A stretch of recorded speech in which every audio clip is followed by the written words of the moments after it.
Nifty last 1 উইকের মাঝে 2.5%, 2.5%-এর আশেপাশে নেগেটিভের closing দিয়েছে।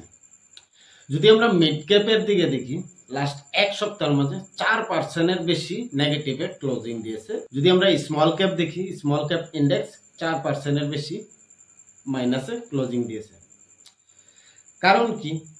কারণ হচ্ছে মার্কেট সুন্দর হিসাবে রিকভারি করে 21,000-এর আশেপাশে গিয়েছিল। সেই জায়গার থেকে মার্কেট রিকভারি হয়ে 25,000-এর উপরে স্টেবল হয়ে গিয়েছিল। 26,200 অল টাইম হাই তার কাছাকাছি ছিল।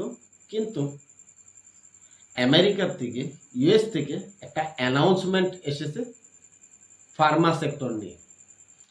ফার্মা সেক্টরে যতগুলা মেডিসিন আছে, ব্র্যান্ডেড মেডিসিন, প্যাটেন্ট মেডিসিন, যেগুলা নাকি ইউএসএ এক্সপোর্ট করা হয়, এই সব মেডিসিনের উপরে 100% ট্যারিফ লাগিয়ে দিয়েছে, মানে ট্যাক্স লাগিয়ে দিয়েছে ট্রাম্প। কিন্তু যদি আমরা ভারতের একবার এই এক্সপোর্ট রেশিওটা দেখি, তাহলে দেখা যাচ্ছে ভারতীয় কোম্পানিগুলা যত টাকা এক্সপোর্ট করে প্রতি বছরে ইউএসএ, তার মধ্যে কেবলমাত্র 5% এই প্যাটেন্ট মেডিসিন, ব্র্যান্ডেড মেডিসিন। এখন থেকে এই 5%-এর উপরে 100% ট্যাক্স দিতে হবে ইউএসকে। বাকি 95% ট্রেড সেম টু সেম আছে আগের মতো। সেই 95% ট্রেড হচ্ছে ইউএসের সাথে জেনারিক মেডিসিনের। পুরো ওয়ার্ল্ডের মাঝে ভারত কিন্তু জেনারিক মেডিসিনের মাঝে অনেক উপরে আছে। আমাদের ভারতীয় কোম্পানিগুলা এই জেনারিক মেডিসিনের প্রোডাকশনের মাঝে নাম্বার 1 পজিশন আছে।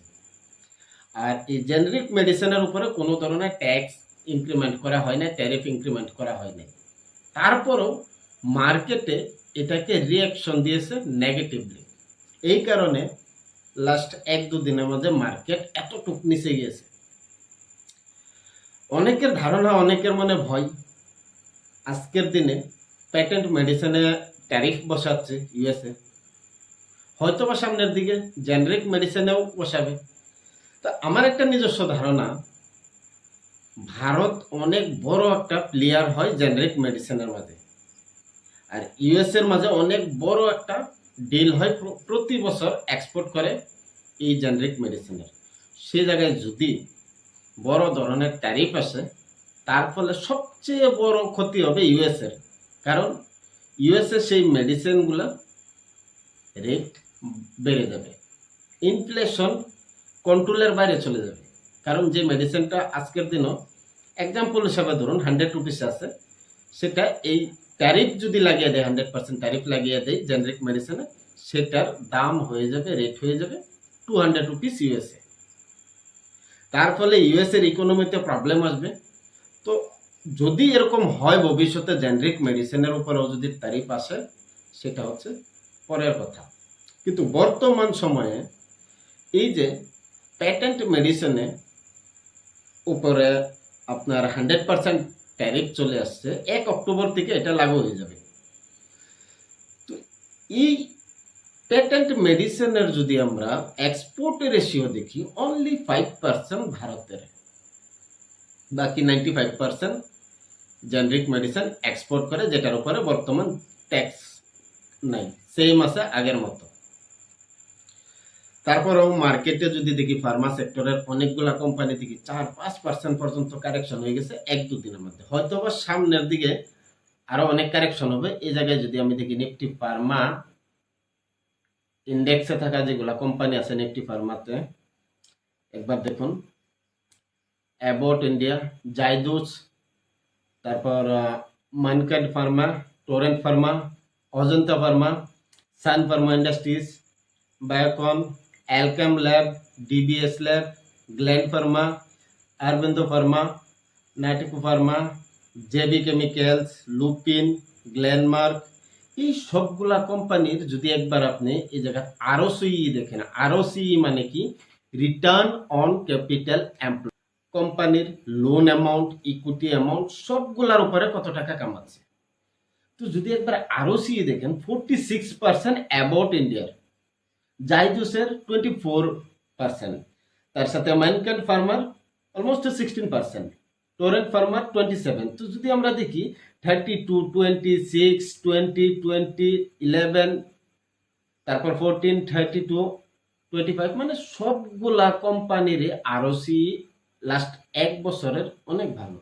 যদি আমরা একবার 10 ইয়ারের আরওসি দেখি, এই জায়গা দেখুন 39, তারপর 17, 26, 21, 33, 15%, এরকম। মানে নর্মালি আমরা বলি কি, যে কোনো কোম্পানির, ভালো কোম্পানির সাইন হচ্ছে আরওসি 15% মিনিমাম, এর উপরে যদি থাকে তাহলে ভালো। তো এই ফার্মা সেক্টরে সবসময় হাই আরওসি থাকে, কারণ এই কোম্পানিগুলার কামাই মোটা রকমের হয়। তারপর যদি আমরা একবার সেলস দেখি, এই জায়গায় দেখুন লাস্ট এক বছরের সেল যদি দেখি, অ্যাবাউট ইন্ডিয়ার 11% ইনক্রিজ হয়েছে, জাইদুসের অ্যারাউন্ড 6% ইনক্রিজ হয়েছে, মানকান ফার্মার 25%-এর আশেপাশে সেলসটা বেড়েছে। তো সবগুলা কোম্পানির যদি দেখি আমরা, বেশিরভাগ কোম্পানির এই সেলস কিন্তু লাস্ট এক বছরের মাঝে বেড়েছে। তারপর যদি আমরা দেখি প্রফিট, এই জায়গায় দেখুন সবগুলা কোম্পানির এই প্রফিট বেড়েছে টাইম টু টাইম, দুই একটাকে ছেড়ে। তো এই ইন্ডাস্ট্রিটা হচ্ছে অনেক ইম্পর্টেন্ট ইন্ডাস্ট্রি ভারতের জন্য, কারণ ফার্মা সেক্টরে থাকা যতগুলা কোম্পানি আছে, এই সবগুলা কোম্পানি হচ্ছে ভারতের জন্য একটা ইম্পর্টেন্ট সেক্টর আর ইম্পর্টেন্ট কোম্পানি। কারণ ভারতের মাঝে জেনারিক মেডিসিন, আমি আগেই বলেছি, অনেক বেশি মাত্রায় নাম্বার 1 পজিশনে আছে পুরো ওয়ার্ল্ডের মাঝে জেনারিক মেডিসিনের মাঝে। আর এই ইন্ডাস্ট্রিতে যতগুলা কোম্পানি আছে, এই সবগুলার প্রফিট মার্জিন হাই থাকে, কারণ জেনারিক মেডিসিনের জন্য। জেনারিক মেডিসিন উৎপাদন করতে লাগত লাগে কম, খরচ হয় কম, কিন্তু মার্কেটে সেটা বেচা হয় হাই দামে। তো যদি মার্কেটে এই যে ট্যারিফ চলে আসছে, এর ফলে এগুলা কোম্পানির 4-5% দুই এক দিনের মাঝে যদি কারেকশন হয়ে যায়, এটা একটা অপরচুনিটিস হতে পারে। কিন্তু যদি সামনের দিকে, যেরকম নাকি মার্কেট বর্তমান চিন্তা ভাবনা করছে যে সামনের দিকে জেনারিক মেডিসিনের উপরেও তারিফ আসবে, তাহলে হয়তোবা ভয়ঙ্কর হতে পারে কিছু অল্প সময়ের জন্য। কারণ আমি নিজে দেখেছি লাস্ট 10 ইয়ারের মাঝে, 10 বছরের মাঝে মার্কেট সোজা বেতে কোনোদিন চলে না, কারণ মার্কেটে প্রবলেম কোনো না কোনো সময় কোনো না কোনো ধরনের আসেই। আমি দেখেছি ডিমনিটাইজেশন, আমি দেখেছি ইন্ডিয়া পাকিস্তান বয়ার, আমি দেখেছি চাইনা লাদাখ প্রবলেম, আমি দেখেছি করোনা, এরকম ধরনের অনেক ধরনের প্রবলেম মার্কেটের সময় সময় আসে, আর মার্কেট সেটার উপর রিয়াক্ট করে। কিন্তু সারা জীবনের জন্য মার্কেট সেই জায়গায় থাকবে না। আজকে এই ফার্মা ইন্ডাস্ট্রিতে কিছু প্রবলেম দেখা দিয়েছে, প্যাটেন্ট মেডিসিনের উপরে 100% ট্যারিফ আসছে, এর ফলে মার্কেট যদি দেখি ফার্মা কোম্পানিগুলা 4-5% কারেকশন হয়েছে, হয়তো বা সামনের দিকে আরো কারেকশন হবে। তো পুরা জীবন লাইফ টাইম 10-15-20 বছরের জন্য এই জায়গায় আটকে যাবে না।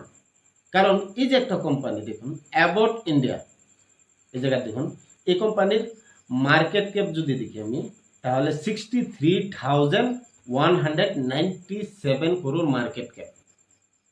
যদি মার্কেটে নেগেটিভিটি আসছে কিংবা নিউজ আসছে নেগেটিভ, তার ফলে মার্কেটে সেলার্স অ্যাক্টিভ হয়ে গেছে, সবই সেলস করছে, শেয়ার খালি করতে লাগে পোর্টফোলিও থেকে।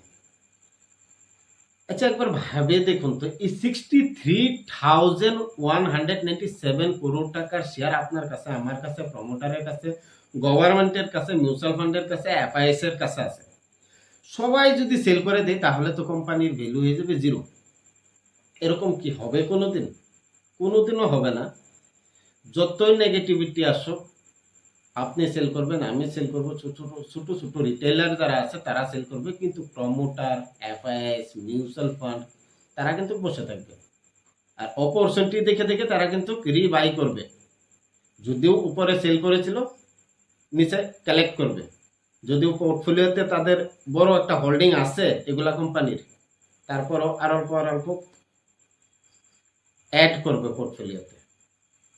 তো এটা মাথায় রাখা উচিত কি আজকের দিনে যে প্রবলেমটা দেখা যাচ্ছে এগুলো হচ্ছে শর্ট টার্মের প্রবলেম। লং টার্মের মাঝে 2, 4, 5 বছর পরে কিন্তু এগুলা প্রবলেম থাকবে না, আর এগুলা সেক্টরও এই জায়গায় থাকবে না।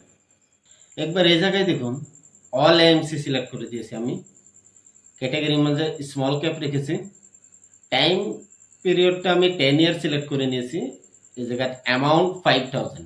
আজকের থেকে 10 বছর আগে যদি আপনি প্রতি মাসে 5,000 টাকার এসআইপির মাধ্যমে কোনো স্মল ক্যাপ মিউচুয়াল ফান্ডে ইনভেস্ট করতেন, তাহলে দেখুন কোয়ান্ট স্মল ক্যাপে সেই টাকাটার উপরে 24.38% রিটার্ন বানিয়ে দিয়েছে, আর সেই টাকাটার ভ্যালু আজকের দিনও 21,44,198 রুপিস। নিপন ইন্ডিয়া স্মল ক্যাপে সেই 5,000 পার মান্থ এসআইপিকে আজকের দিনও 19,58,156 রুপিসে কনভার্ট করে দিয়েছে, 22.68% রিটার্ন বানিয়ে দিয়েছে। যদি অ্যাক্সিস ব্যাংকের অ্যাক্সিস স্মল ক্যাপ ফান্ডে ইনভেস্ট করতেন, তাহলে সেই টাকাটার ভ্যালু আজকের দিনে হতো 17,20,852 রুপিস, 20.26% সিএজের হিসাবে টাকাটাকে বাড়াইছে এই অ্যাক্সিস ব্যাংকের স্মল ক্যাপ ফান্ডে। এইচডিএফসি ব্যাংকের স্মল ক্যাপ ফান্ডে যদি ইনভেস্ট করতেন, তাহলে সেটার ভ্যালু আজকের দিনে হতো 17,16,918 রুপিস, 20.22% রিটার্ন বানিয়ে দিয়েছে। এরকম হিসাবে Kotak small cap, DSP small cap, state ব্যাংকের স্মল ক্যাপে যদি আপনি 5,000 রুপিস পার মান্থ স্টার্ট করতেন আজকের থেকে 10 বছর আগে, তাহলে আপনার টাকাটার ভ্যালু আজকের দিনে হতো 15,83,348 রুপিস। আপনার ইনভেস্টমেন্ট টাকার উপরে 18.70% প্রতি বছর সিএজের হিসাবে বাড়াচ্ছে এই এসবিআই স্মল ক্যাপে। যদি আপনি যে কোনো ফান্ডে আপনি ইনভেস্ট করেছেন, একদম ভালো ফান্ড, খারাপ ফান্ড, কোয়ালিটি ফান্ড, এগুলার বিষয়ে বেশি কিছু বোঝেন না, যদি আপনি যে কোনো ফান্ডে ইনভেস্ট করে দিয়েছেন, একদম বটমের ফান্ডে ইনভেস্ট করেছেন, তারপরেও যদি আমরা দেখি লাস্ট 10 বছরের মাঝে এই ক্যাটাগরি অ্যাভারেজ রিটার্ন দিয়েছে 19.19%, অ্যারাউন্ড 20%-এর আশেপাশে এই small cap mutual fund return দিয়েছে গত 10 বছরের মধ্যে। আর আপনার সেই 5,000 রুপিসটা আজকের দিনও 16,38,669 রুপিস হয়ে গেছে অ্যাভারেজ। মানে এই সবগুলা মিউচুয়াল ফান্ডের অ্যাভারেজ ডাটা এটা। এর মানে কি, আপনি যেই কোনো মিউচুয়াল ফান্ডে ইনভেস্ট করে দিয়েছেন, আপনার কাছে সেই পরিমাণ নলেজ নাই, সেই পরিমাণ টাইম নাই ট্র্যাক করার জন্য, তারপরও অ্যাভারেজ রিটার্ন 10 বছরের 19%-এর বেশি। আর এই 19% যে আসছে এই 10 বছরের মাঝে, একদম সোজাভাবে আসছে নাই। কখনো মার্কেট উপরে, কখনো ডাউন, কখনো নেগেটিভ নিউজ, ডোমেস্টিক নিউজ, তারপর ইন্টারন্যাশনাল নিউজ তো আছেই, বাহির দেশের প্রবলেম, এক দেশে আরেক দেশের সাথে যুদ্ধ, গভর্নমেন্ট চেঞ্জ, অনেক ধরনের রুলস রেগুলেশনের প্রবলেম, এই সবগুলার মাঝে দিয়ে লাস্ট 10 ইয়ারের মাঝে এগুলা ফান্ডে এত সুন্দর রিটার্ন দিয়েছে। তো আজকের দিনে যেগুলা প্রবলেম দেখা যাচ্ছে মার্কেটে, এই প্রবলেমগুলা নেক্সট 5 ইয়ারে 10 ইয়ারে কিন্তু থাকবে না, কিন্তু মার্কেট এই জায়গা থেকে অনেক উপরে থাকবে। যদি মিউচুয়াল ফান্ডে ইনভেস্ট করেন, আমি অলরেডি অনেক ভিডিওর মাধ্যমে বা পোস্টের মাধ্যমে বলে থাকি, আপনার গোল সেট করা উচিত যে আজকের থেকে 7 বছর 8 বছর পর এই ফান্ডে টাকাটা দিয়ে আমি এটা করব। মার্কেট যেদিকে যাক কোনো আসে না, যায় না আমার। আজকের থেকে 7 বছর পর এই টাকাটা উঠায় আমি গাড়ি কিনবো, বাড়ি কিনবো, এরকম টার্গেট সেট করা উচিত। তাহলে মার্কেটে যদি কারেকশনও হয়, মার্কেট নেগেটিভে যাক, পজিটিভে যাক, এগুলা আপনার মাইন্ডে আসবে না, কারণ আপনার টার্গেট হচ্ছে 7 ইয়ার্স পরে সেই টাকাটা তুলে ঘর বানাবেন, গাড়ি কিনবেন, এডুকেশনের জন্য খরচা করবেন, এরকম প্ল্যানিং থাকা উচিত যদি মিউচুয়াল ফান্ডে ইনভেস্ট করেন। তার সাথে যদি ডাইরেক্ট শেয়ারে ইনভেস্ট করেছেন, তাহলে তো অনেক কিছুর দরকার। সেই জায়গায় লম্বা সময়ের planning, fundamental analysis, time to time কোম্পানিগুলোকে ট্র্যাক করা, যদি কোনো ফার্মা সেক্টরের কোম্পানিতে ইনভেস্ট করে রেখেছেন, এই যে বর্তমান সময়ে ফার্মা সেক্টর নিয়ে ট্যারিফ চলে আসছে ইউএস থেকে, এরকম সময়ে খুব সাবধানে এগুলা কোম্পানিকে ট্র্যাক করতে লাগবে ডেইলি। কারণ যে কোনো মুহূর্ততে এগুলা কোম্পানি অনেক নিচে যেতে পারে বা ভালো একটা রুলস রেগুলেশন চলে আসতে পারে, সেই সময় একদম রকেট হয়ে যাবে। তো এগুলার কারণে যদি আপনি ডাইরেক্ট শেয়ারে ইনভেস্ট করেন, একদম ক্লোজলি ওয়াচ করতে লাগবে আপনার পোর্টফোলিওকে। টাইম টু টাইম কোম্পানির P&L, ফান্ডামেন্টাল, বোরোয়িং, এগুলা সব দেখতে লাগবে। এই জন্য অনেকেই বলে ডাইরেক্ট পোর্টফোলিওতে ম্যাক্সিমাম 10 to 15 স্টক রাখা দরকার। এর বেশি অনেকেই দেখি 30, 35, 40, 50টা, এর বেশিও ইনভেস্ট করে। এই সবগুলা কোম্পানিকে ট্র্যাক করা কিন্তু ইম্পসিবল। তো অনেক লম্বা হয়েছে ভিডিও, পরবর্তী সময় আরো নতুন কিছু টপিকের উপর আলোচনা করব। এই ভিডিওতে যতগুলা স্টক, মিউচুয়াল ফান্ড এগুলার বিষয়ে আলোচনা হচ্ছে, এই সবগুলা ছিল শুধুমাত্র এডুকেশন পারপোসের জন্য। এই জায়গায় কোনো টিপস, রিকমেন্ডেশন দেওয়া হয় না। যদি আপনি এগুলা স্টকের উপরে বা মিউচুয়াল ফান্ডের উপরে ইনভেস্ট করতেছেন, অবশ্যই আপনার ফাইন্যান্সিয়াল প্ল্যানারের সাথে আলোচনা করে তারপর ইনভেস্ট করবেন। কারণ ভবিষ্যতে যদি আপনার লোকসান হয় আপনার হবে, প্রফিট হয় আপনার হবে। ধন্যবাদ।